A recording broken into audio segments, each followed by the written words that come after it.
Halo semua, masih di channel Langit Geo.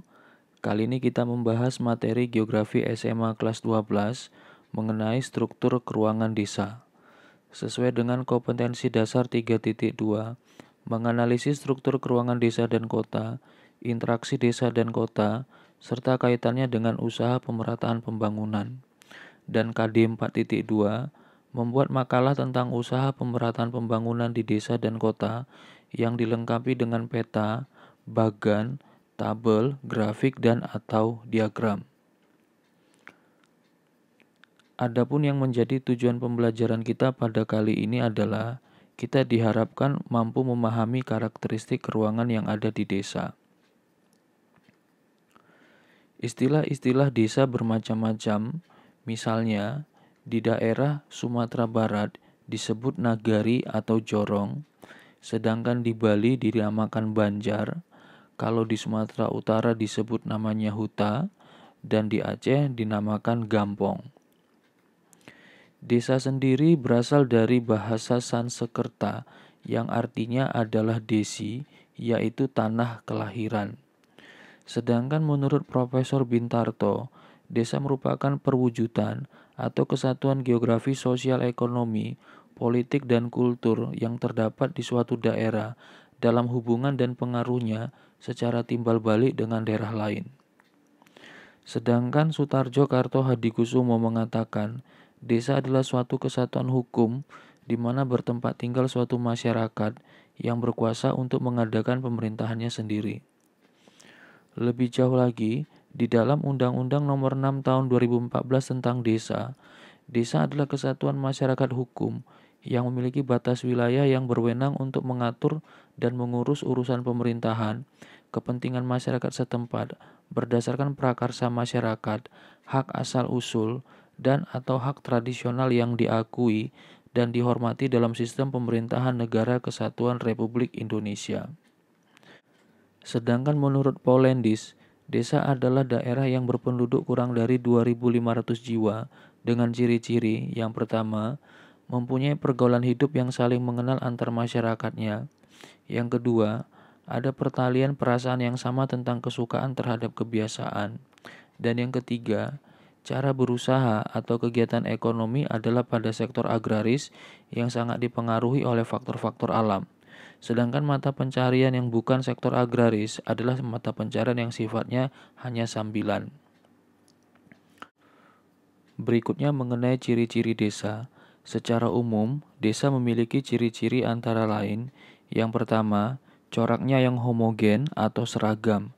Keseragaman di desa terutama terlihat dalam hal etnis, suku bangsa, agama, dan mata pencaharian penduduknya. Kemudian yang kedua, masyarakat desa adalah masyarakat yang gemenschaft, yaitu masyarakat yang memiliki rasa kebersamaan yang tinggi, yang dikenal juga dengan istilah paguyuban. Kemudian masyarakat desa pada umumnya bermata pencaharian pada sektor agraris, sedangkan produktivitasnya adalah pada sektor primer. Artinya, masyarakat desa lebih berfokus pada menghasilkan bahan-bahan mentah daripada memproduksi barang-barang jadi. Kemudian bentuk kehidupan masyarakat desa sangat terpengaruh kepada faktor-faktor alam seperti iklim, air, dan tanah.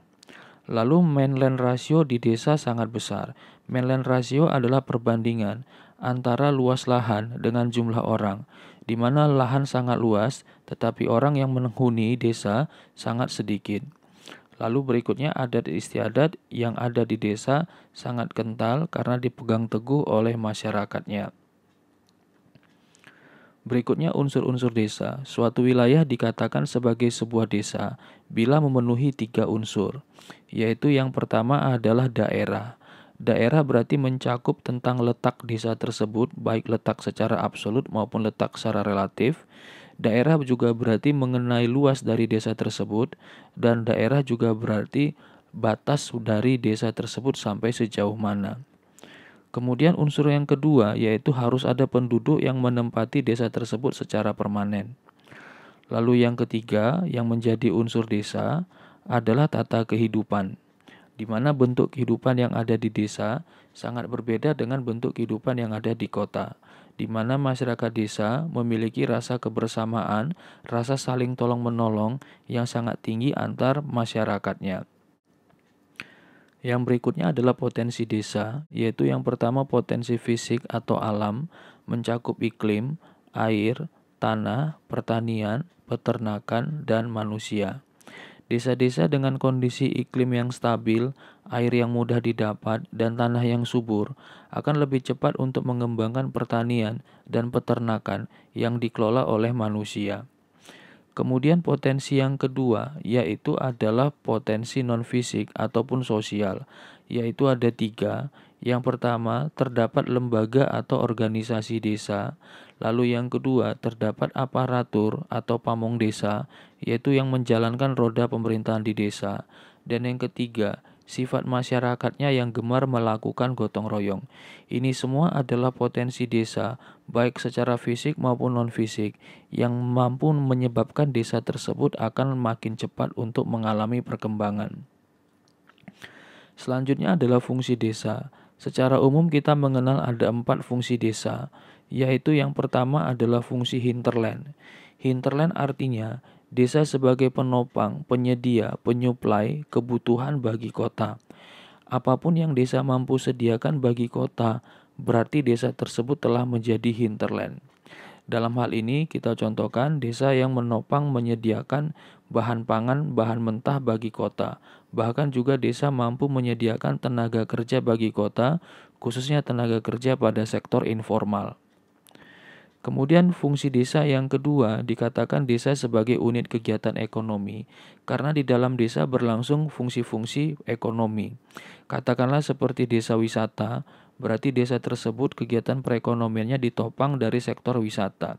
Bahkan ada desa industri, bahkan ada desa nelayan, dan yang paling umum adalah desa agraris. Kemudian fungsi desa yang ketiga yaitu adalah sebagai unit pemerintahan yang terendah. Desa merupakan unit pemerintahan terendah di Negara Kesatuan Republik Indonesia yang berada di bawah kecamatan.